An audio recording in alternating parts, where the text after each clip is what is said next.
नमस्कार, आप सभी का एक बार फिर से स्वागत है। आराधना भक्ति कथाएं चैनल में कथा शुरू करते हैं। प्राचीन समय की बात है। सौरपुर नगर में हरिप्रसाद नाम का एक साधारण किसान अपनी पत्नी कमला के साथ रहता था। दोनों पति पत्नी बहुत धार्मिक थे, परंतु उनके कोई संतान नहीं थी। नगर की स्त्रियां कमला को ताने मारती थीं, जिसके घर औलाद नहीं, उसकी छाया भी अशुभ होती है। एक दिन कमला पानी भरने गई।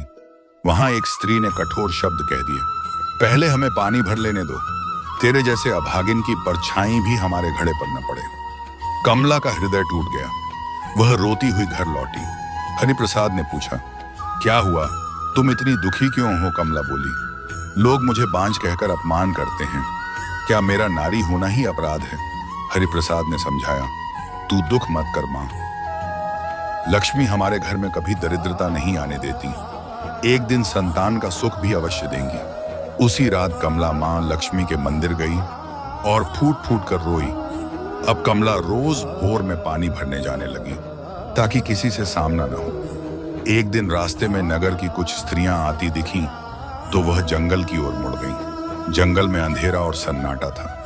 तभी उसका पैर पत्थर से टकराया, घड़ा गिर पड़ा और सारा पानी एक पीपल के वृक्ष की जड़ों में बह गया। तभी वृक्ष से गंभीर आवाज आई, पुत्री, आज कई वर्षों बाद मेरी प्यास बुझी है। कमला कांप उठी। आप कौन हैं? पेड़ होकर कैसे बोल रहे हैं? पीपल बोला, मैं अपने पिछले जन्म में एक घमंडी सेठ था। मैंने किसी को अपने कुएं से पानी नहीं लेने दिया। इसी पाप के कारण मुझे यहाँ पीपल बनना पड़ा। आज तुमने मुझे जल अर्पित कर मेरा श्राप तोड़ा है।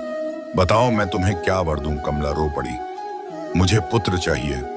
पीपल देवता बोले, वैशाख मास में मां लक्ष्मी की पूजा करना और रोज मुझे जल अर्पित करना। तुम्हारी गोद अवश्य भरेगी, लेकिन ध्यान रखना, यह पुत्र केवल 21 वर्ष तुम्हारे साथ रहेगा। ममता के आगे विवेक हार गया। कमला ने शर्त स्वीकार कर ली। कमला रोज पूजा करती रही। कुछ महीनों बाद उसे पुत्र हुआ। हरिप्रसाद ने उसका नाम रखा नीलकंठ। नीलकंठ बहुत तेजस्वी और आज्ञाकारी था। माता पिता उसे अपने प्राणों से भी अधिक प्रेम करते थे। पर जैसे जैसे वह बड़ा होने लगा, कमला के मन में भय भी बढ़ने लगा। वह चुपचाप जंगल जाकर पीपल देवता से कहती, मेरा पुत्र मुझसे मत छीनो। पीपल देवता बोले, तुम्हें पुत्र मोह छोड़ना होगा मां। लक्ष्मी ने तुम्हारी इच्छा पूरी की है, अब तुम्हें त्याग भी करना होगा। कमला पुत्र को घर से बाहर तक न जाने देती, पर समय किसी के लिए नहीं रुकता। जब नीलकंठ 21 वर्ष का होने वाला था, कमला मां लक्ष्मी के मंदिर में जाकर विलाप करने लगी, मां मेरे प्राण ले लो, पर मेरे पुत्र को मुझसे अलग मत करो। उसी रात मां लक्ष्मी स्वप्न में प्रकट हुई। पुत्री, तुम्हारी भक्ति से मैं प्रसन्न हूं, पर संसार का नियम है, जो मांगा है उसका मूल्य चुकाना पड़ता है। तुम्हें अपने पुत्र का त्याग करना होगा। कमला ने यह बात हरिप्रसाद और नीलकंठ को बता दी। तीनों रो पड़े, पर मां की आज्ञा मानने को तैयार हो गए। नीलकंठ के 21वें जन्मदिन पर तीनों पीपल वृक्ष के पास पहुंचे। कमला ने कांपते हाथों से पुत्र को वृक्ष के पास बैठाया। धीरे धीरे नीलकंठ जल बनकर पीपल वृक्ष में समा गया। कमला मूर्छित हो गई। हरिप्रसाद फूट फूट कर रोने लगा। रात को दोनों मां लक्ष्मी के चरणों में बैठकर रो रहे थे।